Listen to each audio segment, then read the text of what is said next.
Yo, what is up? I am still that one guy you probably never heard of, but hey, I'm a voice actor, and today...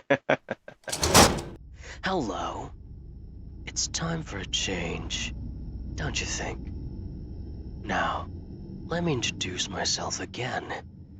Hi, I'm that one guy you probably never heard of, but hey, I'm a voice actor, and today I'm going to be narrating you a story posted in Reddit by WorcesterStreet.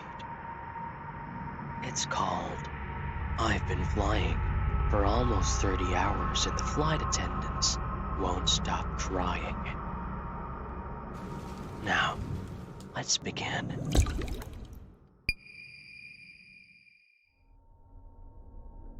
"30 hours ago, I hopped on a late-night flight from New York to Los Angeles.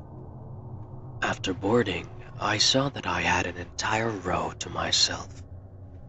Takeoff passed without incident, and soon I was stretched out for a nap across the row. I slept for a few hours, and I don't know how long, but I woke up to some severe turbulence. It's possible that the lights in the cabin went out for a moment, but I was so disoriented and it's hard to say. I checked my phone to see that it was 4:03 a.m., which I figured gave me about an hour until we land. When I looked out my window, I was shocked to see nothing but wide open ocean.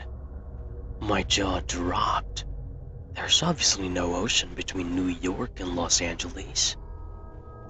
I hit the button to call the flight attendant and spent the next few minutes racking my brain for a lake that could have possibly been big enough to explain what I was seeing.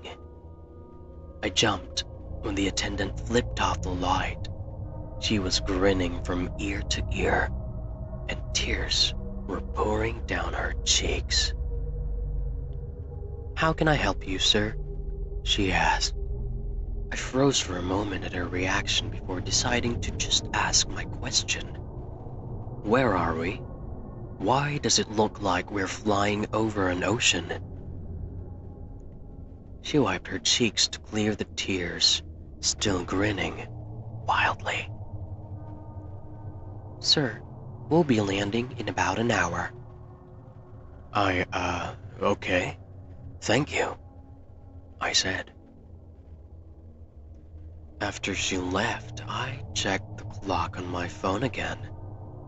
4:03 a.m. blinked back at me. It hadn't changed. I had to have been waiting with my call light on for at least 5 minutes. How was it possible that it hadn't changed at all? I opened up my laptop and saw that it too displayed 4:03 a.m. I pulled out my phone, started a stopwatch in the app, and spent the next 2 hours looking back and forth between the clocks, waiting for them to change. They never did. I tapped the shoulder of an older woman sitting in the row ahead of me. She looked back, an annoyed expression across her face. "Yes?" she asked. "Do you know how long until we land?" I asked. She narrowed her eyes. "That flight attendant said it would be about another hour." I shook my head in confusion. "That flight attendant? We talked almost 2 hours ago. We should have landed already." She stared at me as if I was crazy. I was going to continue trying to convince her, but I felt a hand on my shoulder. I spun to see a male flight attendant grinning down on me, tears pinging off his cheeks onto my shoulder. "Sir, I'm going to ask you to calm down, or I'll be calling the captain." I told him that wouldn't be necessary and sat back. He removed his hand and stepped away. The flight attendants continued to stop by every few hours, offering meals. My stopwatch continued to tick up and is now telling me that I've been on this plane for more than 30 hours. I've explored all of coach and tried talking to some of the other passengers, but they've all told me that they're expecting to land in an hour or so. Around 3 hours ago, I tried getting into first class. I made it past the curtain, but it was escorted back by 2 grinning flight attendants. Their grip on my arms were like iron. "Sir, the seatbelt sign is on," one said. "Please remain in your seat with your buckle fastened. We'll be landing in about an hour." I'd just given up hope when a woman came down the aisle, dressed in a business suit. She didn't look at me or slow down, but she dropped a piece of paper onto my tray as she made her way to the bathrooms at the back of the plane. I shot a look around before unrolling it.